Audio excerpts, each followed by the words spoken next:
മഴതോരും മുൻപുയുടെ ഒരു പുതുപുത്തൻ എപ്പിസോഡിലേക്ക് ഏവർക്കും സ്വാഗതം.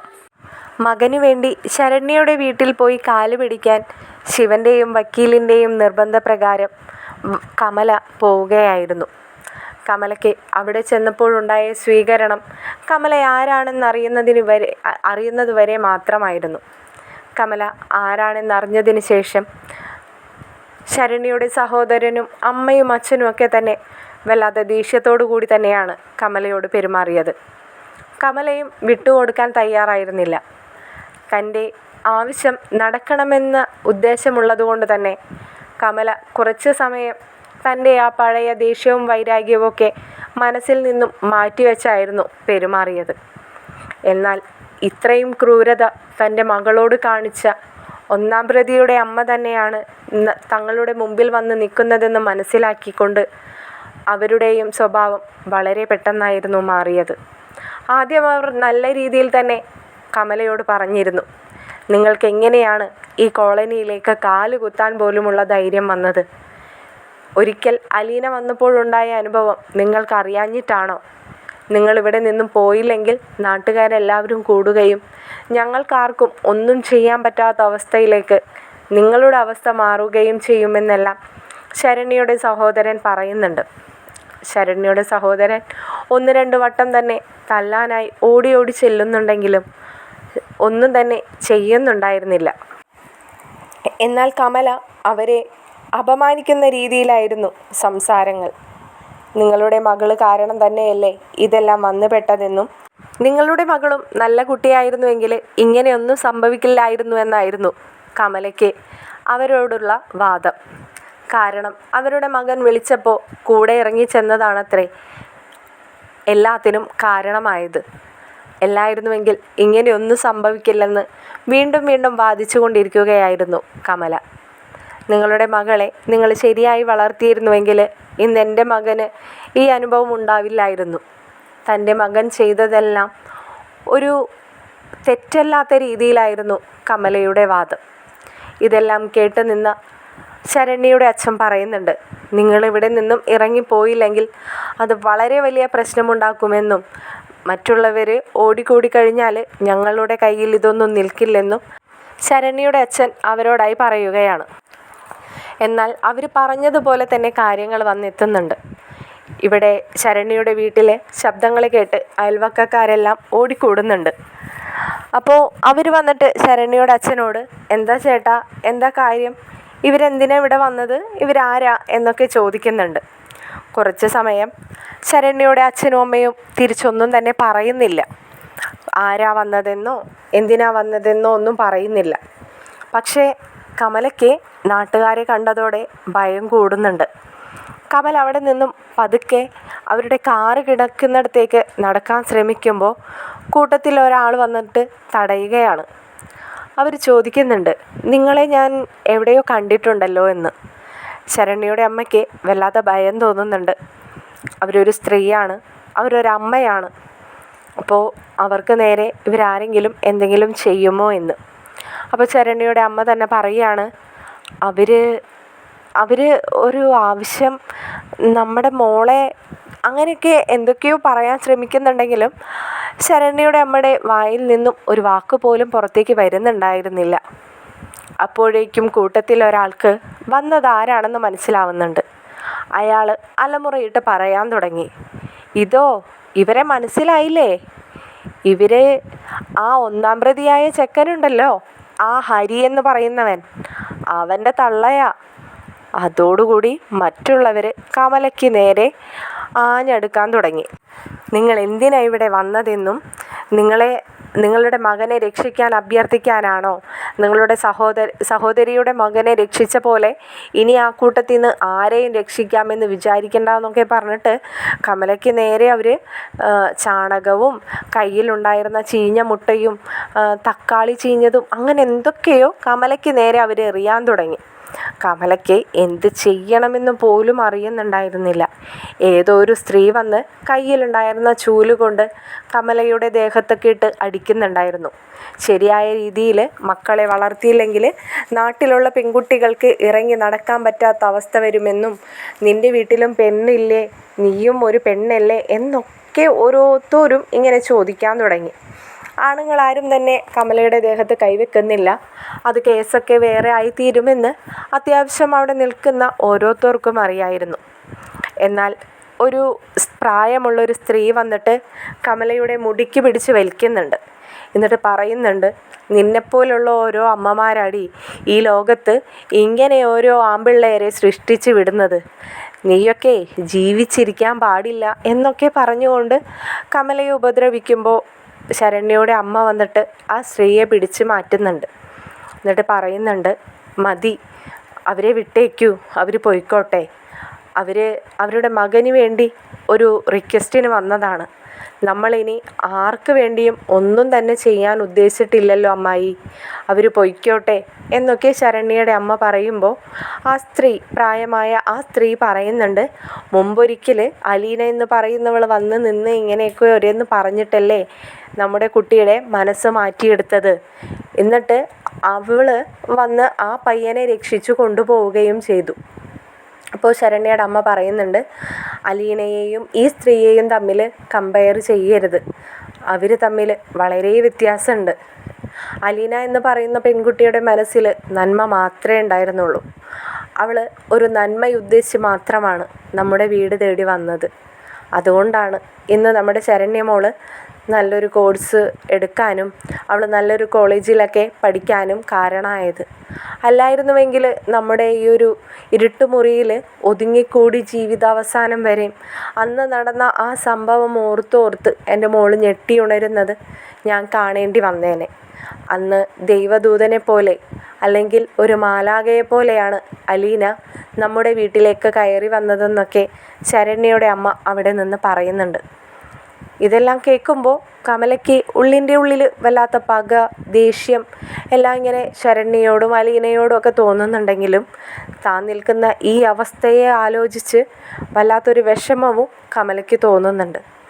കമല വന്ന വഴിയെ ഇടയ്ക്കിടെ എത്തിച്ചു നോക്കുകയാണ്, ഇതെല്ലാം അറിഞ്ഞിട്ട് തന്നെ രക്ഷിക്കാനായി ശിവൻ വരുന്നുണ്ടോ എന്ന്. പക്ഷേ തന്നെ ഇറക്കി വിട്ടതിന് ശേഷം ശിവൻ ആ വഴിക്ക് പോലും തിരിഞ്ഞു നോക്കിയിട്ടില്ലെന്ന് കമലയ്ക്ക് മനസ്സിലാവുകയാണ്. ശിവന് ഏകദേശം ഉറപ്പായിരുന്നു ഇങ്ങനെ എന്തെങ്കിലുമൊക്കെ സംഭവിക്കുമെന്ന്. എങ്കിലും ഉദ്ദേശിച്ച കാര്യം നടക്കുകയാണെങ്കിൽ നടക്കട്ടെ, ഇങ്ങനെയൊക്കെ എത്ര കാലമാണ് ഇങ്ങനെ ഒരു കേസിൻ്റെ പിന്നാലെ നടക്കുക എന്നാലോചിച്ചുകൊണ്ട് മാത്രമാണ് കമലയെ ശിവൻ ഇങ്ങോട്ടേക്ക് വിടുന്നത്. ഇതേസമയം കമല അവിടെ നിന്നും ഓടിപ്പോകാനുള്ള ശ്രമം നടത്തുന്നുണ്ട്. അപ്പോൾ മറ്റുള്ളവർ കമലയുടെ സാരിയിലൊക്കെ പിടിച്ച് വലിക്കാൻ നോക്കുമ്പോൾ ശരണ്യയുടെ അച്ഛൻ തടുക്കുന്നുണ്ട്. അവരൊരു സ്ത്രീയാണ്, അവർക്ക് നേരെ നമ്മൾ എന്തെങ്കിലും ചെയ്തിട്ടുണ്ടെങ്കിൽ അന്ന് അലീന നമുക്കെതിരെ കേസ് കൊടുക്കാത്തത് പോലെ ആയിരിക്കില്ല, ഇവർ അതിലും വലിയ കേസ് കൊടുക്കും, ഇവർ അങ്ങനത്തെയൊരു വർഗത്തിൽപ്പെട്ട ആൾക്കാരാണ്, അലീനയെ പോലെയല്ല എന്ന് പറഞ്ഞുകൊണ്ട് ശരണ്യയുടെ അച്ഛൻ ഇവരോട് പറയുന്നുണ്ട്, ഇനി ഒരിക്കലും ഞങ്ങളുടെ ഈ കോളനിയുടെ ഗേറ്റ് കടന്ന് നിങ്ങളിൽ നിന്നും ഒരാൾ പോലും ഇവിടേക്ക് വരാൻ പാടില്ല. ഇനി അഥവാ വന്നു കഴിഞ്ഞാൽ ഈ വന്നതുപോലെ ആവില്ല നിങ്ങളാരും തിരിച്ചു പോകുന്നത് എന്നാലോചിച്ചിട്ട് വേണം ഇവിടെ നിന്ന് ഇറങ്ങിപ്പോകാൻ.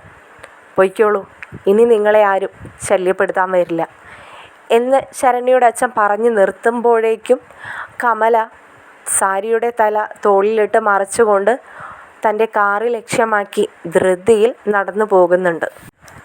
തൻ്റെ ഭർത്താവായ ശിവേട്ടൻ ഇറക്കിവിട്ട ആ റോട്ടിലേക്ക് ഓടിക്കയറിയതിന് ശേഷം വലത്തോട്ടും ഇടത്തോട്ടൊക്കെ നോക്കിക്കൊണ്ട് നിൽക്കുകയാണ് കമല. അവിടെ ഒന്നും താൻ വന്ന കാറോ തന്നെ കൊണ്ടുവന്ന് വിട്ട ഭർത്താവിനെയോ കമലയ്ക്ക് കാണാനേ സാധിക്കുന്നുണ്ടായിരുന്നില്ല. കയ്യിലുണ്ടായിരുന്ന ഫോണെടുത്ത് കമല ഫോൺ ചെയ്യുകയാണ്. അപ്പോൾ ശിവൻ കോൾ എടുത്തിട്ട് പറയുന്നുണ്ട്, എന്തായി, നീ പോയ കാര്യം നടന്നോ എന്ന് ചോദിക്കുമ്പോൾ കമലയ്ക്ക് അങ്ങോട്ട് ദേഷ്യം വന്നിട്ട് സംസാരിക്കാനേ കഴിയുന്നുണ്ടായിരുന്നില്ല. കമല പറയുന്നുണ്ട്, നിങ്ങളാദ്യം എന്നെ കൊണ്ടുവന്ന് വിട്ടെടുത്ത് നിന്നും എന്നെ വന്നെടുക്ക്, എന്നിട്ട് ഞാൻ ബാക്കിയുള്ള കഥകൾ നിങ്ങൾക്ക് വിശദമായിട്ട് തന്നെ പറഞ്ഞു തരാമെന്ന് പറയുകയാണ്. അപ്പോഴേക്കും ശിവന് കാര്യങ്ങളൊക്കെ ഉറപ്പായി. പോയ കാര്യം നടന്നിട്ടില്ലെന്ന് മാത്രമല്ല, കമലയ്ക്ക് കിട്ടാനുള്ളതൊക്കെ അവിടെ നിന്ന് കിട്ടിയിട്ടുണ്ടെന്ന്. ശിവൻ പെട്ടെന്ന് തന്നെ കാറെടുത്ത് കമലയെ കൊണ്ടുവിട്ടടുത്തേക്ക് എത്തുന്നുണ്ട്. കമലയുടെ രൂപം കണ്ടപ്പോൾ ശിവൻ ഒന്നും പറയാനില്ലെന്ന് ഉറപ്പാക്കി. പതിയെ ചെന്ന് കമലയുടെ അടുത്ത് കാറ് നിർത്തിയതിന് ശേഷം ഡോറ് തുറന്നു കൊടുക്കുന്നുണ്ട്. കമലയെ വല്ലാത്ത നാറ്റടിക്കുന്നുണ്ട് ശിവന്.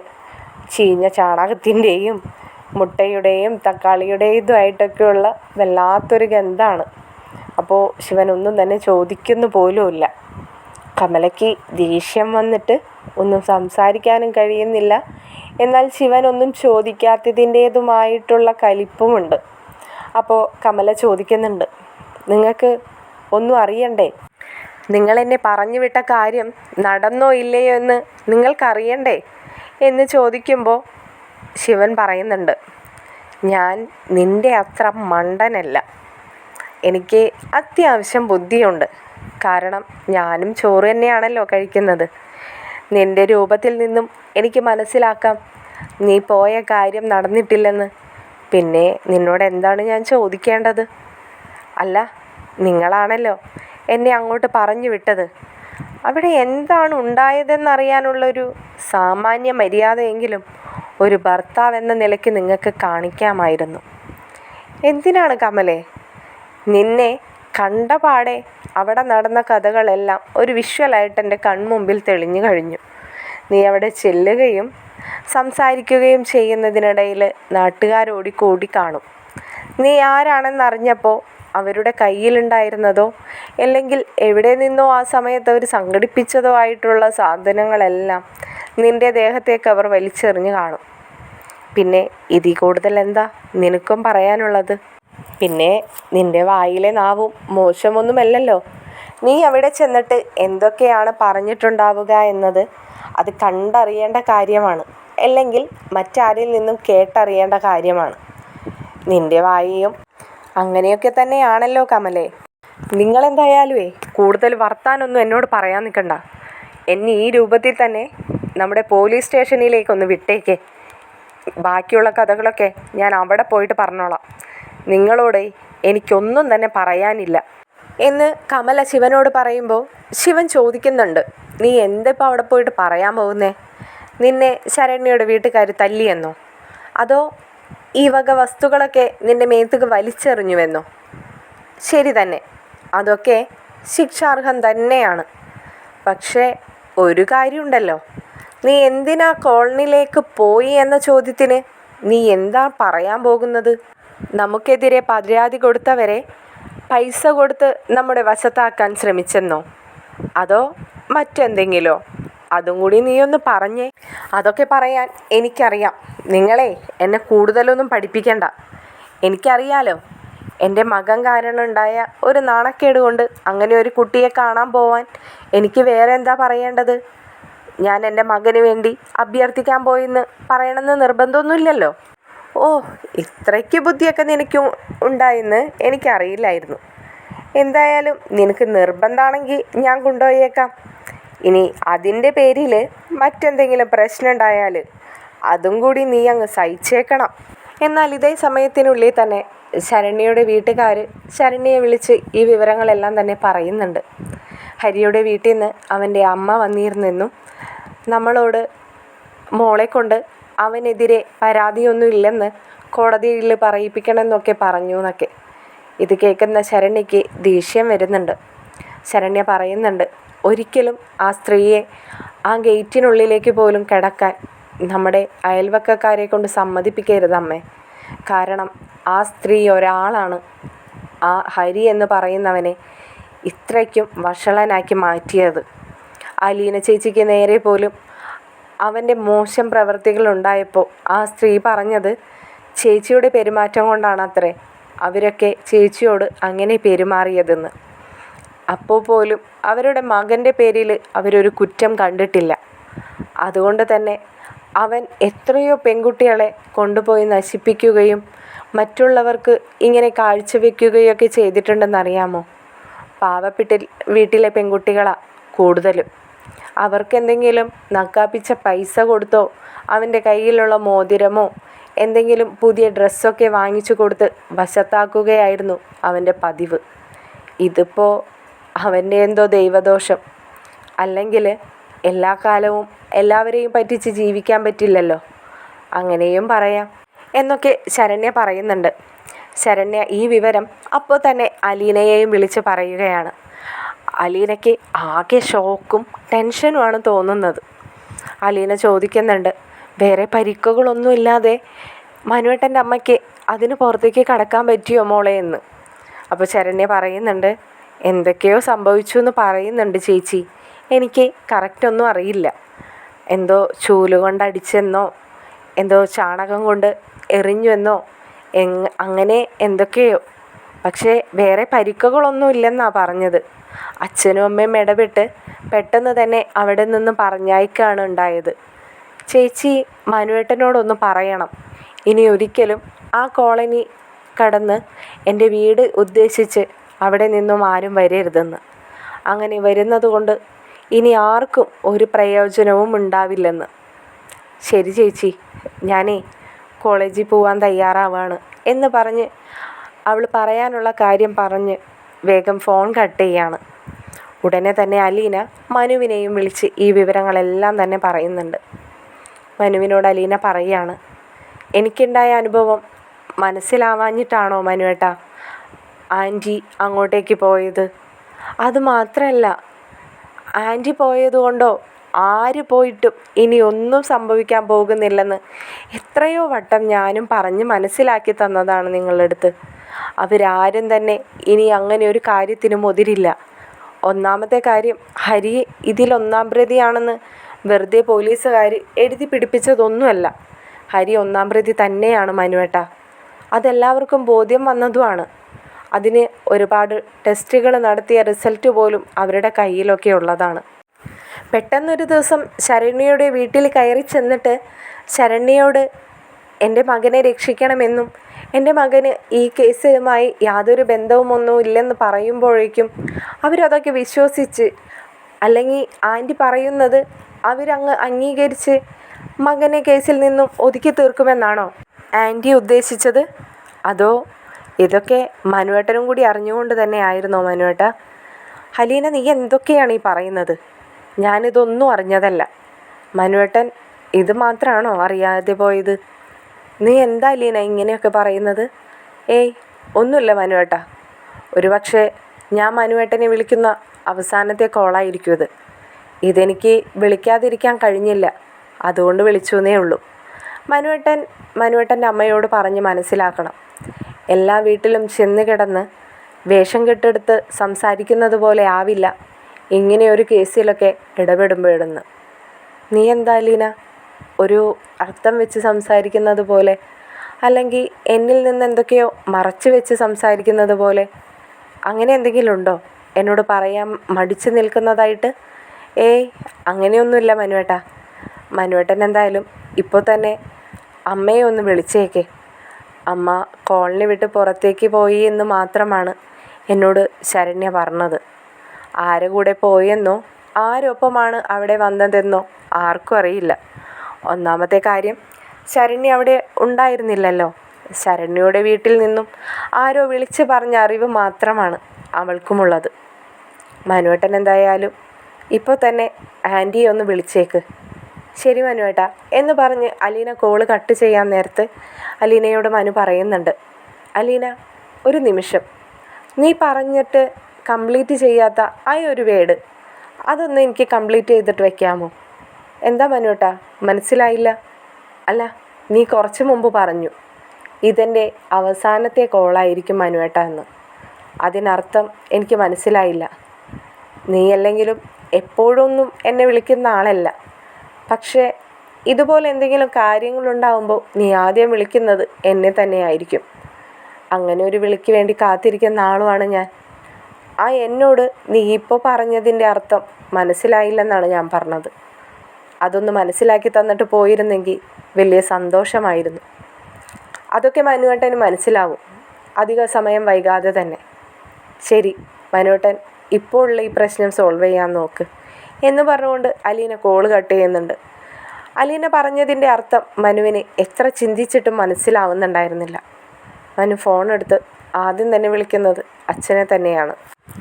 മനു ഫോണെടുത്ത് അച്ഛനെ വിളിക്കുമ്പോൾ അച്ഛൻ കാറിലായിരുന്നു.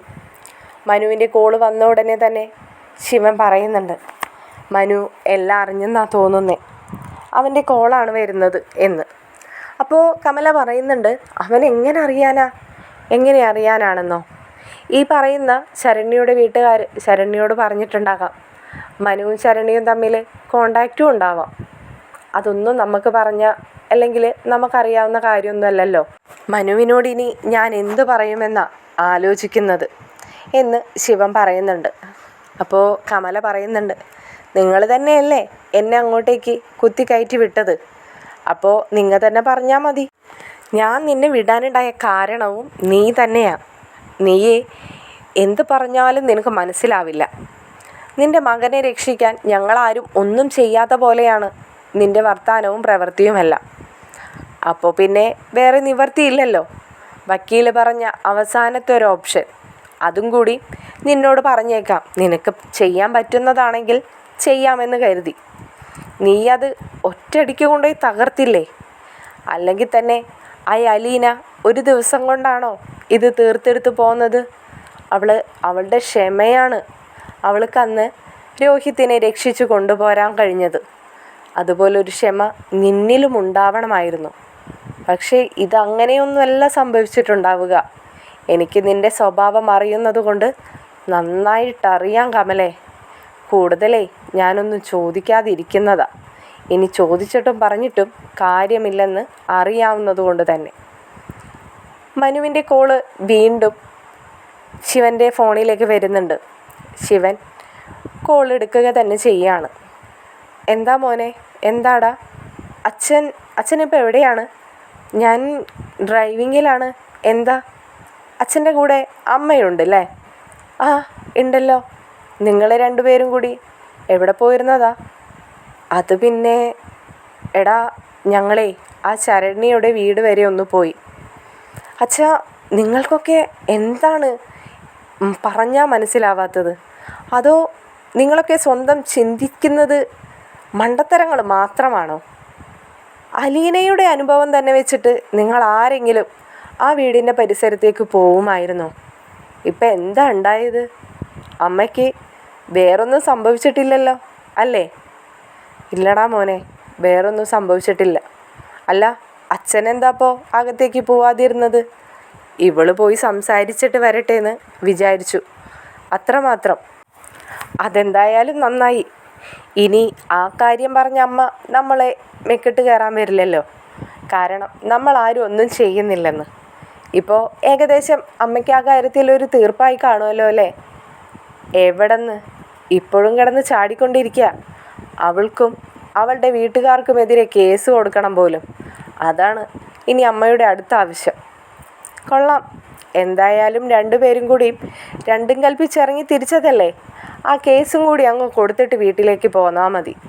പിന്നാലെ തന്നെ പോലീസ് നിങ്ങളുടെ വീട്ടിലേക്കും എത്തിക്കോളും. എന്തായാലും കലങ്ങി തെളിയുമ്പോൾ എല്ലാം കൂടി അങ്ങ് കലങ്ങി തെളിഞ്ഞോട്ടെ എന്ന് മനു പറയുന്നുണ്ട്. എന്നോട് പോലും ഒരു വാക്ക് ചോദിക്കാതെ നിങ്ങളുടെ തന്നിഷ്ടങ്ങളല്ലേ രണ്ടുപേരും കൂടി കാണിക്കുന്നത്. വക്കീൽ അങ്ങനെ ഒരു അഭിപ്രായം പറഞ്ഞപ്പോഴേക്കും നിങ്ങളതിൽക്ക് എടുത്തു ചാടേണ്ട വല്ല ആവശ്യമുണ്ടായിരുന്നോ? എന്നോടും കൂടി ഒരഭിപ്രായം ചോദിക്കാമായിരുന്നല്ലോ.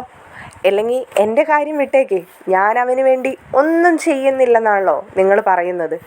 എന്തേ എല്ലാ കാര്യത്തിനും കൂടെ നിൽക്കുന്ന രാജീവൻ ചെറിയച്ഛനും വല്യച്ഛനോടൊക്കെ നിങ്ങൾ ഇതിനെക്കുറിച്ച് അഭിപ്രായങ്ങളൊന്നും ചോദിക്കാതിരുന്നത്? ചോദിക്കാനും പറയാനും നിൽക്കാതിരുന്നതാ മനു, മനഃപൂർവ്വം തന്നെ. കാരണം ഇവളും ഒരു പാഠം പഠിക്കണമെന്ന് തോന്നിയിരുന്നു. അതിന് മറ്റൊരു കാരണം കൂടിയുണ്ട്. അതും നീ അറിയേണ്ടത് തന്നെയാണ്. അതെന്താച്ചാ ഞാൻ അറിയാത്തൊരു കാരണം? അല്ല, കുറച്ച് മുമ്പ് എന്നെ അലീന വിളിച്ചിരുന്നു. അലീനയോ? അവൾ നിന്നെ വിളിച്ചോ? ശിവൻ അതിശയത്തോടു കൂടി ചോദിക്കുമ്പോൾ മനുവും ചോദിക്കുന്നുണ്ട്, അതെന്താ അച്ഛൻ അങ്ങനെ ചോദിച്ചത്? അല്ല, ഞാൻ ചോദിച്ചെന്നേ ഉള്ളൂ. അല്ല അച്ഛാ, ആ ചോദ്യത്തിൽ മറ്റെന്തോ ഒരു അർത്ഥമുള്ളതുപോലെ. അലീനയും എന്നോട് പറഞ്ഞിട്ട് വെച്ചിട്ടും പോയതും അത് തന്നെയാണ്. അവൾ ഇനി ഒരിക്കലും വിളിക്കില്ലെന്നും ഇത് അവസാനത്തെ കോളാണെന്നും. കമല ആൻറ്റിയോടൊന്ന് പറഞ്ഞ് മനസ്സിലാക്കണമെന്ന്. ഇനി ഒരിക്കലും ഈ കേസിന് വേണ്ടിയിട്ട് ശരണ്യയുടെ വീട് തേടി പോവരുതെന്ന്. അത് പറയാൻ വേണ്ടി മാത്രമാണത്രേ അവൾ എന്നെ വിളിച്ചത്. എന്താണച്ചാ ഇതിൻ്റെയൊക്കെ അർത്ഥം? മഴ തോരും മുൻപേയുടെ പുതിയൊരു എപ്പിസോഡുമായി അടുത്ത വീഡിയോയിലൂടെ കാണുന്നതായിരിക്കും. നിങ്ങൾക്ക് ഈ ചാനലും വീഡിയോസും ഇഷ്ടപ്പെടുന്നുണ്ടെങ്കിൽ ചാനൽ സബ്സ്ക്രൈബ് ചെയ്യാനും വീഡിയോസ് ലൈക്ക് ചെയ്യാനും അഭിപ്രായങ്ങൾ കമൻറ്റ് ചെയ്യാനും മറക്കരുതേ. ശുഭരാത്രി.